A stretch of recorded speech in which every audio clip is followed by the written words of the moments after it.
నెల్లూరు పట్టణంలో అక్రమ కట్టడాల తొలగింపు ఉద్రిక్తతకు దారితీసింది. వెంకటేశ్వరపురం ప్రాంతంలో అక్రమ నిర్మాణాలను కూల్చివేస్తున్న అధికారులను టీడీపీ నేతలు అడ్డుకున్నారు. జేసీబీలతో అక్రమంగా నిర్మించిన ఇళ్లు కూల్చివేస్తున్న రెవెన్యూ, మున్సిపల్ అధికారులను అడ్డుకున్నారు. ఇరు వర్గాల మధ్య వాగ్వాదం జరిగింది. పోలీసులు రంగంలోకి దిగి ఆందోళనకారులను చెదరగొట్టారు.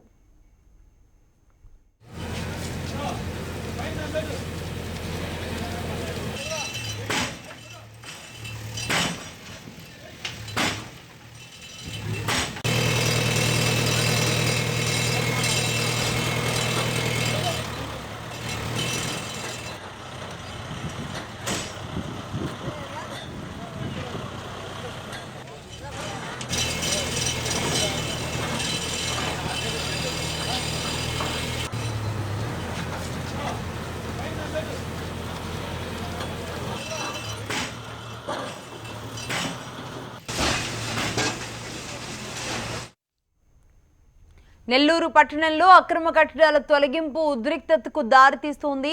వెంకటేశ్వరపురం ప్రాంతంలో అక్రమ నిర్మాణాలను కూల్చివేస్తున్న అధికారులను టీడీపీ నేతలు అడ్డుకోవడం జరిగింది.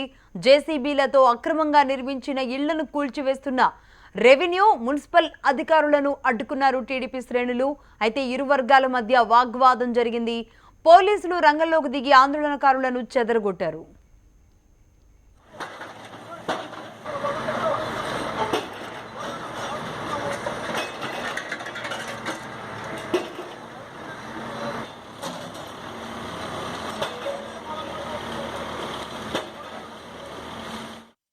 దీనికి సంబంధించి మరిన్ని డీటెయిల్స్ నెల్లూరు నుంచి మా ప్రతినిధి నరసింహులు అందిస్తారు. నరసింహులు, అసలు ఈ కట్టడాలు ఎప్పుడు నిర్మించడం జరిగింది? వీటిని అక్రమ కట్టడాలుగా అధికారులు ఏ విధంగా నిర్ధారించడం జరిగింది? బట్ టీడీపీ శ్రేణులు ఎందుకు అడ్డుకుంటున్నాయి? నెల్లూరు నగరంలో అంటే కొత్త ప్రభుత్వం కొలువు తీరిన అనంతరం నెల్లూరు నగరంలో ఆక్రమణల తొలగింపు కార్యక్రమానికి శ్రీకారం చుట్టారు. ముఖ్యంగా నగరంలో టౌన్ ప్లానింగ్ అధికారులు కానీ అలాగే రెవెన్యూ అధికారులు ఇద్దరు సంయుక్తంగా వివిధ ప్రాంతాల్లో ఎక్కడెక్కడైతే కాలువలు కానీ, రోడ్లు కానీ, మిగిలినటువంటి రిజర్వ్ స్థలాల్లో ఉన్నటువంటి ఆక్రమణలు ఎక్కడో వాటన్నింటినీ కూడా ఇప్పటికే లిస్ట్ అవుట్ చేయడం కూడా జరిగింది. ఈ క్రమంలోనే నెల్లూరు నగరంలో 54వ డివిజన్ లో ఉన్నటువంటి జనార్దన్ రెడ్డి కాలనీ అలాగే వెంకటేశ్వరం ప్రాంతంలో దాదాపుగా 60-70 అక్రమ నిర్మాణాలు ఉన్నట్టుగా ఇటీవల నిధి తెలిచారు. ముఖ్యంగా ఈ ప్రాంతం అంటే నగర శివారు ప్రాంతం కావడంతో ఇదంతా కూడా ఒకప్పటి CJFS ల్యాండ్ అనే పెన్నా నదికి ఉత్తరం వైపున ఉన్నటువంటి గట్టుపైన ఉండేటటువంటి ప్రాంతం.